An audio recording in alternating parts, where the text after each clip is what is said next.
All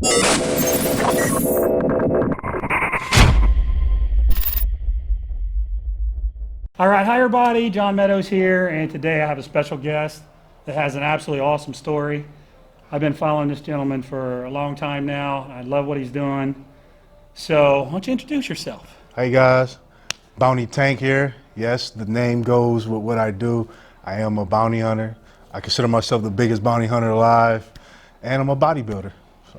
And not only that, so I've been watching your videos, and here's one of the cool things I've seen. So he's going after some people, but he treats them with respect. And I saw him pick up a guy the other day. I think he might have been a heroin addict or something.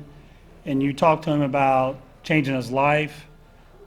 And you could see you connected with this guy. Now, whatever he does, who knows?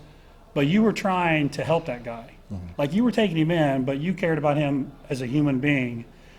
And you did what you had to do, but you treated him with respect, and he said he was going to change his life. Now, who knows? Maybe he will, maybe he won't. But I really appreciated the fact that you look at what you do. You're not just taking down bad guys. You're actually trying to help people. So what is it about your mindset? I mean, kind of what goes through your mind when you're doing this kind of stuff? Because I was very impressed by that.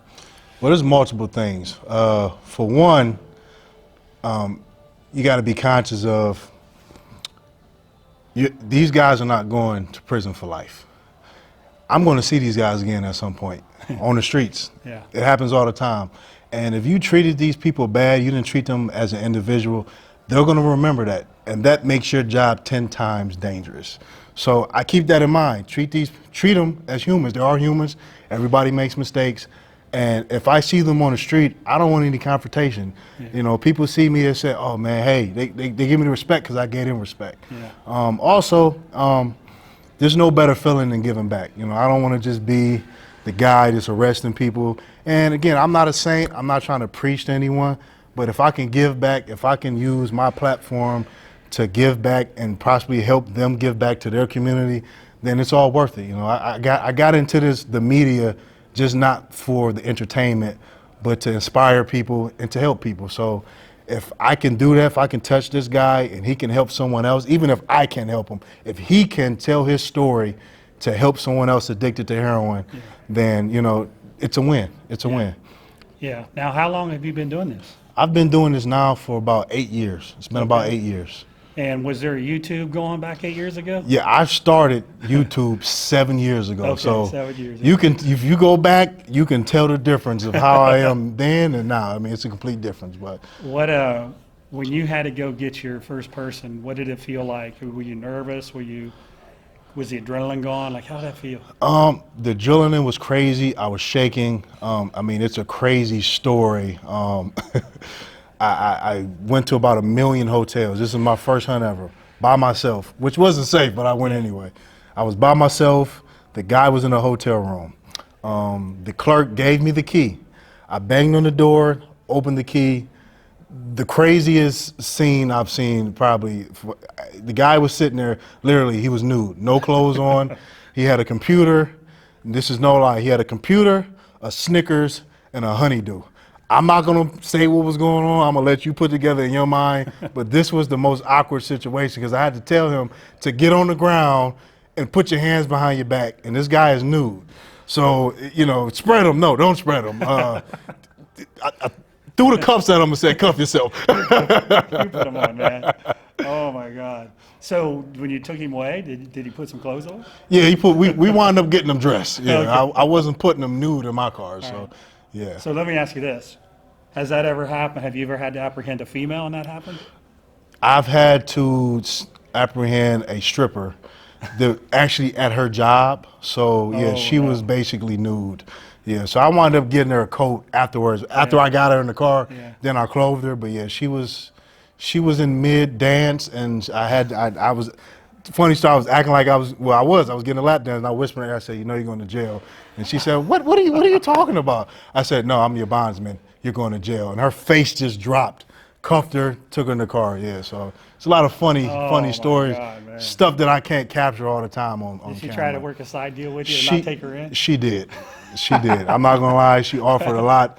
but I'm good. I want my money. Oh man. So you're going on 7, 8 years now, 8 years. Like, what do you see? How long do you want to do this? Like, how do you see your future in this field right now? Well, I love what I do. I do love it. It's my passion. I am working on branching off. I want to get my own show, you know. Okay. There's already been someone to do it, but I bring a different flavor to it. I'm young, I'm urban, I'm black. It's different. I handle it different. I'm not walking around with a bunch of tactical gear. Yeah. You know, I'm fun, and so I want to bring my element to show a different side of the bounty hunting. So I want to put that on the main screen somewhere, whether Yeah. it's a network, whether it's Netflix. So I want to branch into the entertainment business, Gotcha. and you know, go into Hollywood. You know, I want to Man. get into it. Yeah. I think that would be awesome. What did you go to? You went to college. What did you go to college for? I went to Hampton University. I went for nursing. Nursing. I have a BSN. So Okay. at any point in time, I can just drop this and go work in the hospital and save some lives. Okay. Yeah. All right. Well, you could do 2 jobs at once. You could take people in, then go save Yeah, lives at night. and heal them. Yeah, yeah. So, so you're in Northern Ohio. I'm kind of in Central Ohio. You know, one of the things that I want to get your opinion on this. It's kind of a personal thing, but I grew up in Washington Courthouse. It's about an hour south of here. And when I was there, man, it just seemed like a nice, quiet little town. And I go back once or twice a year now, and my aunts tell me about all the heroin overdoses. I mean, it's an epidemic. We hear about it here in Columbus. Do you have to deal a lot with that? I mean, is that something you see a lot, heroin-related type crime? Unfortunately, that is 90% what I deal with. Wow. There is an epidemic throughout Ohio. It's very bad in the Akron, Cleveland area. I mean, there's kids 18, 19, 17, 16 that are strung out on heroin. I've had to arrest an 18-year-old who's been on heroin since he was 15 years old. I mean, it's a sad story. Yeah. It's literally taken over the city. You see signs that say, just don't. And there's a heroin needle that looks like a Nike sign. Yeah, Just yeah. don't do it. I mean, it's bad. It's a sad situation. Yeah, So, yeah. I mean, it's taking over America, to be honest with you. Heroin Seems is like taking it's over. just getting worse and worse Yeah. and worse. On a lighter note, what I mean, you guys can see he's. By the way, we just trained arms, and his arms are 21 inches. What got you into bodybuilding? Like, what is it about bodybuilding? And, you know, just how did that all start? Well, I've always been athletic. I played football in college. I played a little bit professional, so it's always been embedded in me to work out. Okay. So, just bodybuilding, I kind of fell into it just randomly. I was at the gym, seen a couple guys like, oh man, y'all, what are y'all doing? Yeah, yeah. And it was like, man, we bodybuilding. I was like, well, I work out, but bodybuilding and working out is 2 different things. Yeah, yeah. So I'm like, man, I want to look like what you guys are looking like. So, you know, they introduced me to it. The proper eating, the working out, and I fell in love with it. I love bodybuilding. I just love working out. It's a stress reliever.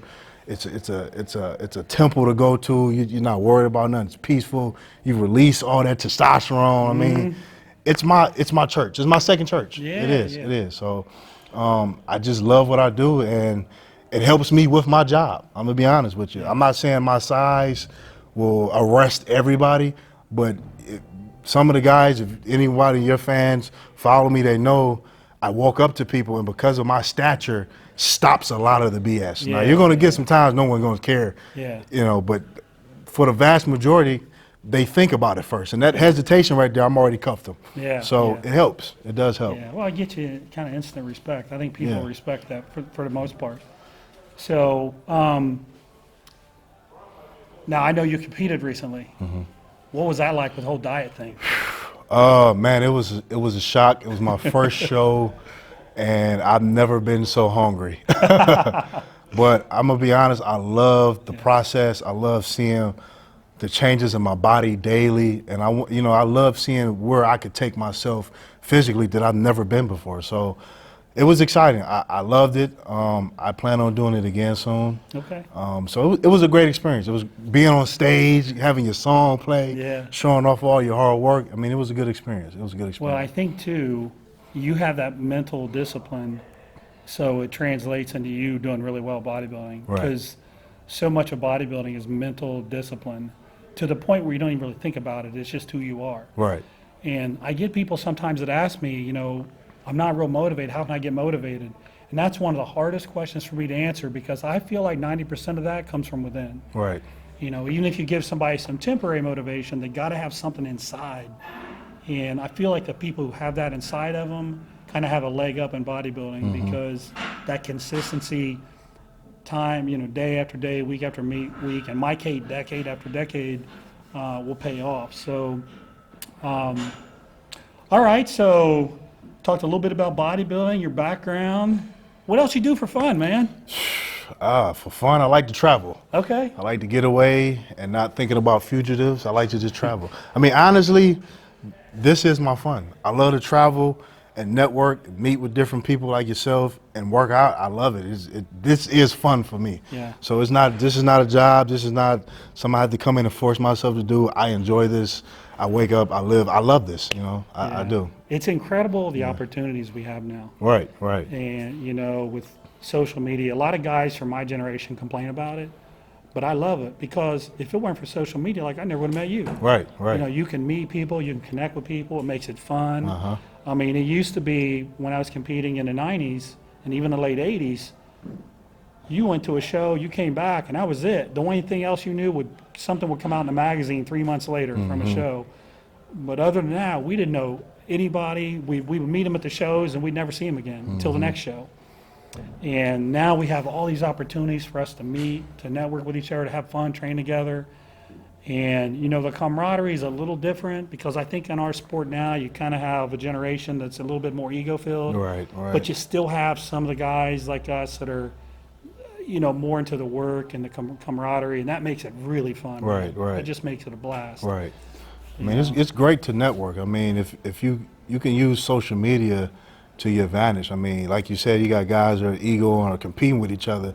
If everyone just came together, the main focus is to motivate people. Yeah. To get in shape, you know, show off your hard work and to motivate others. So if we come together and network and, you know, show this fan base, hey, this person does this also. You know, not everybody is meant for everybody. So different people like different people. So if you network, you know, you can expose people to every different type of person there is. Yeah. So I mean, I think this generation now needs to stop thinking about themselves as much, me, because if you network, you meet different people, you're going to expand. I mean, it's simple. I mean, it really is. But it's so hard for others to do that. So yeah. Well, man, I am really glad you came down, man. Thank you for having me. I am really glad you came down. It's been an absolute pleasure for me. I hope we can do more together. We got to hit a leg session. We got to come and get the leg session. Hit some legs, so guys, make sure you check out Bounty Tank. Tell them one more time where they can reach you at. Yeah, you can reach me Instagram, Bounty Tank, Facebook, Bounty Tank. YouTube is Tank12586. Or you can just type in Bounty Tank. And all the videos will pop up. You got some hunting videos, some working out videos. You got all of them combined, some skits, everything, you know. So check it out, guys. There you go. So for the biggest bounty hunter alive, John Meadows here, and we'll see you next time.